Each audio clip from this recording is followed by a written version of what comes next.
Hello everyone. सो यहाँ पे आज जो हम देखने वाले हैं अग्निवीर में एयर फोर्स की वैकेंसी आई है। देखिए, जब भी वैकेंसी आती है तो आप में से काफ़ी सारे जो जो पहली बार तैयारी करते हैं उनको काफ़ी सारा प्रॉब्लम आती है। अब ये प्रॉब्लम के चक्कर में क्या होता है कि आप लोग मतलब इधर उधर सर्च मारते हैं, पता करने की कोशिश करते हैं कि जैसे कि यहाँ पे मैंने मेंशन किया स्टूडेंट का जो प्रॉब्लम क्या क्या होता है।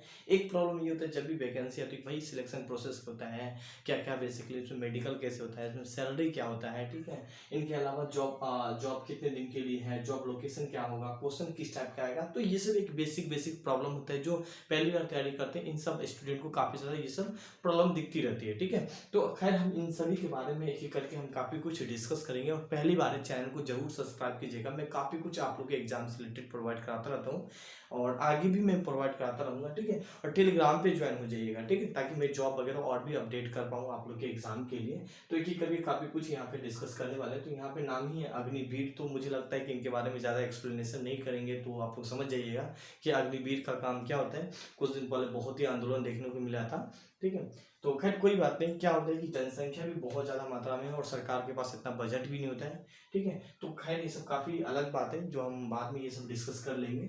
और एक ही करके काफ़ी कुछ हम डिस्कस करने वाले हैं। और हाँ, आप लोग किसी भी एग्जाम का तैयारी करते हैं, जीएस पेपर, क्योंकि मैं जीएस पेपर ही पढ़ाता हूँ, तो यहाँ भी मैं क्वेश्चन का जब टाइप होता है तो वहाँ भी मैं केवल जीएस पेपर के बारे में ही थोड़ा सा डिस्कस कर दूंगा। हाल ही का आप लोग में क्या होता है कि मैथ, इंग्लिश और फिजिक्स ये सारे भी देखने को मिलता है, तो इन सभी के बारे में हम थोड़ा थोड़ा डिस्कस कर देंगे। और एक्चुअली मैं तो खुद ही टेक्निकल फील्ड से हूँ, टेक्निकल बैकग्राउंड से हूँ। तो खैर कोई नहीं, जीएस पेपर के लिए आप ज्वाइन करना चाहते हैं तो आपके डिस्प्ले पे नंबर हो रहा हो तो आप ज्वाइन कर सकते हैं, ठीक है। और देखिए, यहाँ पे हम बात करने वाले, सबसे पहले तो हम बात करने वाले कि मिनिमम एज क्या होती है। तो देखिए, एयरफोर्स में अगर आप लोग को जाना है तो 17, ठीक है, 17.5 साल आपका एज हो जाना चाहिए और मैक्सिमम 21 साल एज होना चाहिए, क्योंकि यूथ आदमी को ही तो जरूरत पड़ता है ना। एयरफोर्स मतलब समझ रहे हैं ना क्या होता है एयरफोर्स। कल की डेट में हमारे भारत सरकार की 3 सेना है। कौन कौन सी सेना है? थल सेना है, ठीक है। भारत में कौन कौन सी सेना कार्यरत है? यहाँ पे 3 प्रकार की सेना है। थल सेना है, ठीक है। वायुसेना, वायुसेना मतलब जिसको बोलते हैं एयरफोर्स। कल की डेट में युद्ध होगा, ठीक है, तो थल मतलब जमीनी स्तर पे यहाँ पे मार करने की कोशिश करेगा, थल सेना करेंगे, ठीक है। अगर यहाँ पे हम बात करें वायु स्तर पे मार होती है तो फिर एयरफोर्स का यहाँ पे काम आ जाएगा। और नौसेना किसके काम होगा? जब कल के डेट में समुद्र वगैरह में, अगर यहाँ पे हम बात करने वाले हैं समुद्र वगैरह में अगर हो तो वहाँ पे नौसेना का ज्यादा काम आता है, ठीक है। बट अब जो देखा जाता है कि टाइम के साथ काफी ज्यादा अपडेटेड हो गया है, तो यहाँ पे क्या होता है कि गवर्नमेंट को यहाँ पे एयरफोर्स की काफी ज्यादा यहाँ पे डिमांड हो जाती है, ठीक है, क्योंकि जमीन के साथ साथ एयर भी बहुत ज्यादा एक अहम रोल होती है युद्ध के समय में। तो खैर ये सब अलग अलग पार्ट है, हम सारा कुछ एक एक करके डिस्कस कर लेते हैं। एलिजिबिलिटी क्या होता है? एलिजिबिलिटी इंटर पास होना चाहिए, मतलब 10+2 होना चाहिए या डिप्लोमा। बहुत सारे टेक्निकल स्टूडेंट फॉर्म फिल करते हैं, बहुत सारे स्टूडेंट टेक्निकल नहीं भी फिल कर पाते, क्योंकि रीजन ये होता है क्योंकि इनका उम्र निकल जाता है। यहाँ पे डिप्लोमा करते करते मालूम चलता है कि 21 साल पार भी कर गए काफ़ी सारे स्टूडेंट को। यहाँ पे देखिए, एग्जाम डेट के बारे में देखने की कोशिश करिए। आप फॉर्म फिल करने के समय हम बात करें यहाँ पे, तो देखिए 7/11/2023 को आप लोग का फॉर्म स्टार्ट हो रहा है, तो फॉर्म भरना चालू कर दीजिएगा। हाल ही का ज़्यादा इनका सर्वर इतना अच्छा होता है कि आप आराम से भी फॉर्म फिल कर सकते हैं, बट जितना जल्दी हो सके इतना जल्दी फॉर्म फिल कर लीजिएगा। कोई प्रॉब्लम आ रहा है तो रात में फॉर्म फिल कीजिएगा, तो वहाँ सर्वर क्या होता है कि वहाँ पे ज़्यादा वर्कलोड नहीं होता है सर्वर पे, ठीक है, आराम से फॉर्म फिल हो जाएगा। ये 7 से लेके 23/11/2023 तक आप फॉर्म फिल कर सकते हैं। मतलब कुछ दिन के लिए ही फॉर्म हमेशा खुलता है, जब भी खुलता है तो कुछ दिन के लिए ही खुलता है। और एग्जाम डेट के बारे में भी जिक्र कर दिया है, जो कि 18 से लेकर 24 जनवरी को आप लोग का एग्जाम हो जाएगा 2023 में। तो ये सारा पॉइंट को आप थोड़ा सा हाईलाइट कर सकते हैं। कुछ स्टूडेंट का प्रॉब्लम देखेंगे, जैसे कि एक स्टूडेंट के मन में एक प्रॉब्लम ये आती है कि यार मेडिकल कैसे होता है। ये सब चीज़ अपने दोस्त या फ्रेंड या इधर उधर आप लोग सर्च करते होंगे, ठीक है।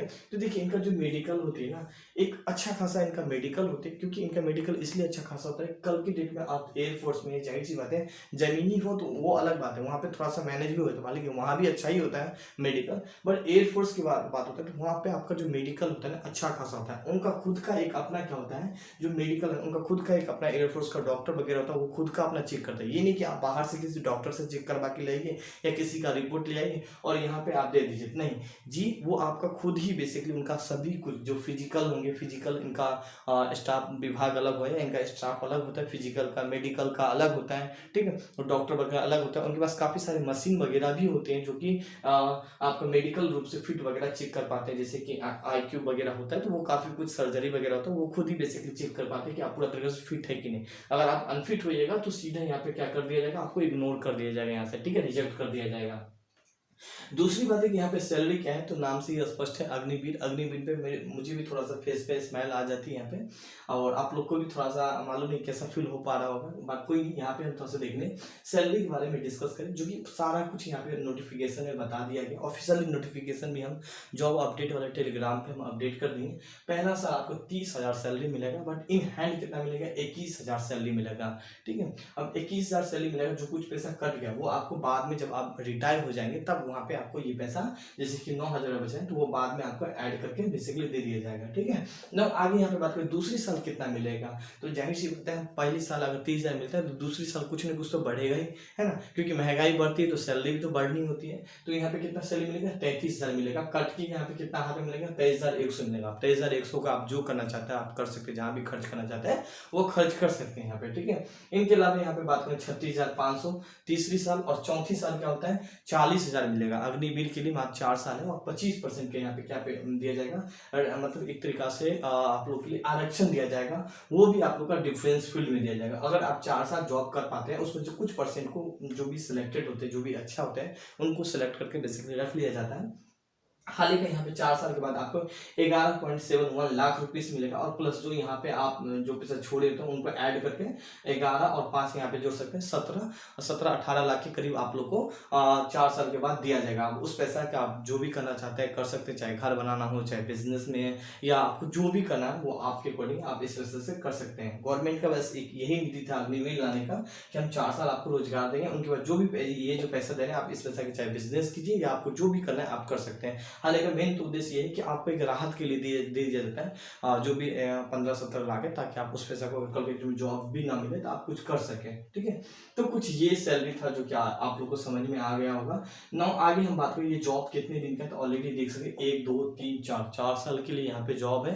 किस्मत अच्छा रहा, सब कुछ सही रहा, परफॉर्मेंस अच्छा रहा, तो ये जो जॉब है ना ये आपका परमानेंट भी हो सकता है, यानी तो कोई और भी काफी सारा डिफरेंस का जब वैकेंसी आती है तो वहां भी आप अप्लाई करके आपको 25% आरक्षण दे दिया जाता है, तो वहां भी आपका भी परमानेंट लग जाता है। हाल ही का ये अगर बात करें मैंने अग्निवीर मतलब 4 साल। ठीक है, जॉब लोकेशन क्या होने वाली है, तो जाहिर सी बात है ये जॉब लोकेशन कहाँ पे होगी, तो ये हमेशा आप देखते हैं एयरफोर्स है, ये अपना प्यारा सा भारत, और प्यारा सा भारत के बॉर्डर को सेफ्टी के लिए ही बेसिकली सेना को नियुक्त किया जाता है कि कल की डेट में अदर के जैसे कि चीन हो, पाकिस्तान हो, या इनके अलावा कोई अदर देश बेसिकली अटैक ना कर रखे। ठीक है, इनके अलावा और भी सारा बेसिकली एयरफोर्स को यूज किया जाता है, तो इनका जो काम होता है हमेशा बॉर्डर वाले फील्ड में ही बेसिकली आप लोग तैनात होंगे।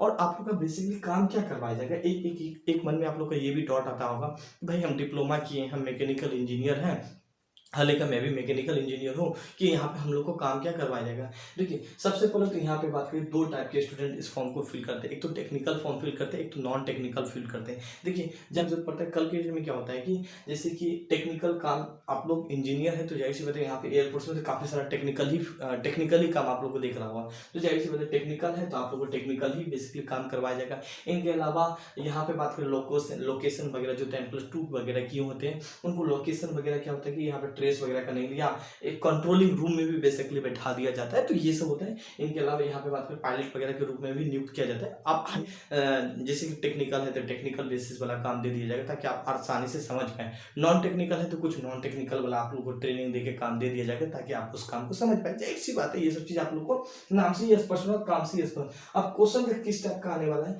अगर हम थोड़ा सा कटअप के बारे में बात करने वाले, साइंस के लिए बेसिकली क्वेश्चन का जो लेवल है अच्छा खासा था यहाँ पे। ठीक है, तो कटअप इसका 28 गया था पिछले बार। ठीक है, 70 में से। और नॉन टेक में क्या हुआ था, कटअप नॉन टेक में तो काफ़ी सारे बच्चे हैं यहाँ पे जो मैथ रीजनिंग जीके वगैरह काफ़ी अनुभव होते हैं, तो वहाँ पे कटअप ज़्यादा गया था, 34 कटअप गया था यहाँ पे।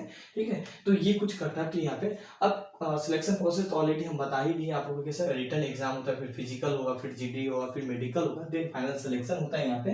ना आगे हम बात करें क्वेश्चन का किस टाइप का होता है, तो देखिए क्वेश्चन का जो लेवल होता है ना अच्छा खासा पूछ लिया जाता है हाल ही का साइंस बैकग्राउंड में। ठीक है, तो यहाँ पे क्या होता है कि जो नीट वगैरह के बच्चे, सॉरी जेई के बच्चे की जो तैयारी करते रहते हैं, ठीक है, जिसको इंजीनियर बनना तो वो बच्चे कुछ ज़्यादा ही इसमें अप्लाई करते हैं, दम तोड़ के अप्लाई उसी बच्चे ज़्यादा करते हैं। हाल ही का जो और सब जो बच्चे थे वो भी अप्लाई करते हैं, बट वो सब बच्चे क्या होते हैं यहाँ पे ज़्यादा अप्लाई करते हैं क्योंकि वहाँ पे न्यूमेरिकल वगैरह भी क्वेश्चन वगैरह आप लोग को दिख जाता है इस एग्जाम में। ठीक है, मैंने भी एक बार फॉर्म फिल किया था, एक क्या 2 बार किया होगा शायद, मुझे याद नहीं, और दोनों बार मैं एग्जाम नहीं दे पाया था। जब मैं भी डिप्लोमा कर रहा था तभी दिया था यहाँ पे।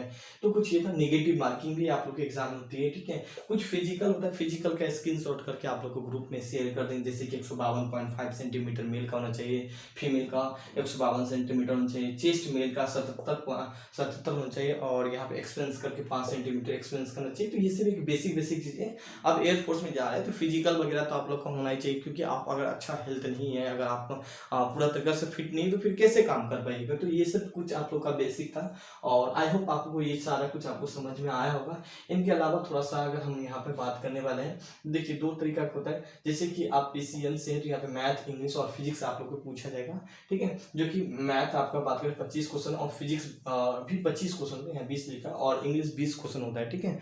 और यहाँ पे बात करें जो नॉन टेक वाले जो पोर्शन होते हैं, वहाँ पे हम बात करने वाले हैं, हालांकि हम पीसीएम से फॉर्म फिल किए थे, ठीक है। मुझे जहाँ तक याद है काफ़ी टाइम हो गया फॉर्म फिल किया हुआ, मुझे तो इतना भी याद नहीं कि मैंने लास्ट टाइम कब फॉर्म फिल किया हूँ, ठीक है। तो यहाँ पे हम बात करें, वहाँ पे आप लोग का क्या होता है कि रीजनिंग, मैथ और इंग्लिश तो आती ही आती है, इंग्लिश तो दोनों में ही आती है।